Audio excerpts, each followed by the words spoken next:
নমস্কার বন্ধুরা, দীপাস কিচেনে আপনাদের সবাইকে স্বাগত। আজকে আমি ছানার দুধকুলি পিঠে নিয়ে এসেছি। তার জন্য দেখুন এই বাটি করে 1 বাটি দুধ নিয়ে নিয়েছি আমি।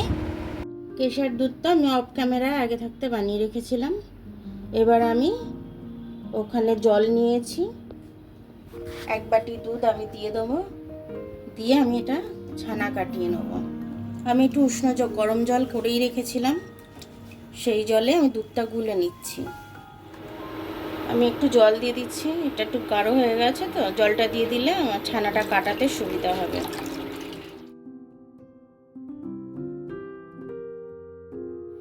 দুধটা আমার ফুটে গেছে, এবার দুধটা আমি বন্ধ করে দিয়েছি, ইন্ডাকশনটা বন্ধ করে দিয়েছি। এবার আমি সিল্কা আর জল রেডি করে রেখেছি। এবার এইটাকে আমি দিয়ে দুধটাকে কাটিয়ে নেব। দেখুন আস্তে আস্তে এবার কেটে যাবে এটা। দেখুন কি সুন্দরভাবে আমার এটা ছানা কেটে গেছে, জল আলাদা হয়ে গেছে। এবার আমি এটা ছেঁকে নেব।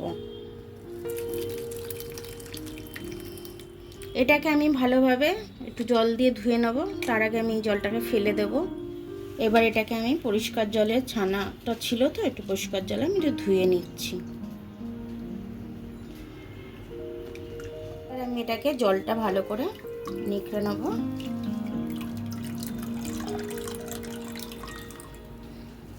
ছানার জলটা আমি পুরোটাই বের করে নিয়েছি। এবার আমি এটা রেখে দিচ্ছি, তাও দেখছি যদি জল বেরোয়।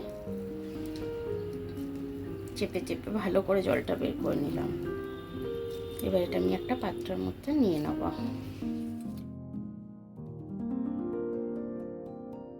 এবার আমি কেশর দুধটা গরম করতে দেব।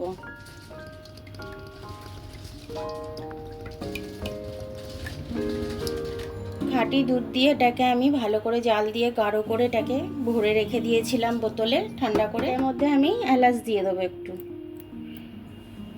গন্ধটা সুন্দর আসার জন্য এলাচের মুখটা ফাটিয়ে একটু দিয়ে দিলাম। আমরা আমাদের স্বাদ অনুযায়ী মিষ্টি, চিনি সব কিছু দিয়ে রেখেছি। আপনারা আপনাদের স্বাদ অনুযায়ী চিনি দিয়ে নেবেন আর কেশরটা দিয়ে নেবেন। এটাকে এবার আমি 10 মিনিট মেখে নেব। এটার মধ্যে আমি একটু চাল গুঁড়ি দেবো।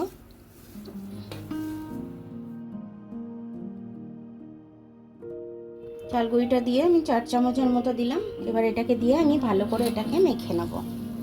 এটা আমি মেখে নিয়েছি। এবার এটাকে আমি 10 মিনিট মতো রেস্টে রাখবো। ঠিক আছে, এবার আমি এটা খুলে নিলাম। খুলে নিয়ে এটা আমি আবার একটু মেখে নেব। দেখুন এবার এটাকে আমি পিঠের শেপ দিয়ে নেব। এরকম লম্বা লম্বা করে নেব।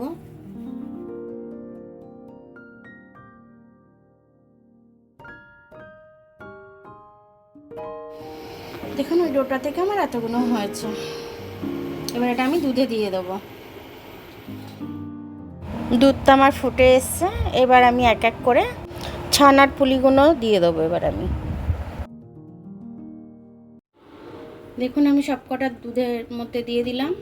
এবার এটাকে আমি হালকা ধিমি আঁচে একটু ফোটাবো, ফুটিয়ে তারপরে এটাকে আমি নামিয়ে নেব। এটা আমি এখন চাপা দিয়ে দিলাম 2 মিনিট 3 মিনিটের জন্য। তারপরে আমি আপনাদের দেখাচ্ছি। দেখুন এটা আমার হয়ে গেছে। এটা আবার আমি নামিয়ে নেব। 10 মিনিট রেখেছিলাম, এটা এবার আমি নামিয়ে নেব। সুন্দর করে হয়ে গেছে, গন্ধটাও খুব সুন্দর ছাড়ছে। এবার এটাকে আমি নামিয়ে নেব। দেখুন বন্ধুরা আমার ছানার পুলি কিন্তু হয়ে গেছে খুব সুন্দর করে। দুধটাও দেখুন খুব সুন্দর গাঢ় হয়েছে। ইভেন আমার ছানার পুলিগুলো খুব সুন্দর হয়েছে। ছোট বানিয়েছিলাম, ফুলে গেছে, ফুলে গিয়ে বড় বড় হয়ে গেছে। এটা গরমের মধ্যে একটু চাপা দিয়ে রেখে দিলে আরও একটু ফুলে যাবে। এটা আপনারা এরকম মজার রেসিপি বানাতে পারবেন বাড়িতেই বসে আমার রেসিপিটা ফলো করলে। ছোট থেকে বড়দের সবার ভালো লাগবে। এটা বানিয়ে দেবেন, আপনার খুব প্রশংসাও হবে। আমার ভিডিওটা দেখার জন্য অনেক অনেক ধন্যবাদ। আমার ভিডিওটা যদি আপনাদের পছন্দ হয় তাহলে লাইক, সাবস্ক্রাইব, বেল আইকনটা একটু টিপে দেবেন। আর যদি ফেসবুক থেকে দেখেন তাহলে লাইক আর ফলোটা একটু করে দেবেন। আবার কাল দেখা হবে নতুন রেসিপির সাথে। ততক্ষণ আপনারা ভালো থাকুন, আমি আসছি।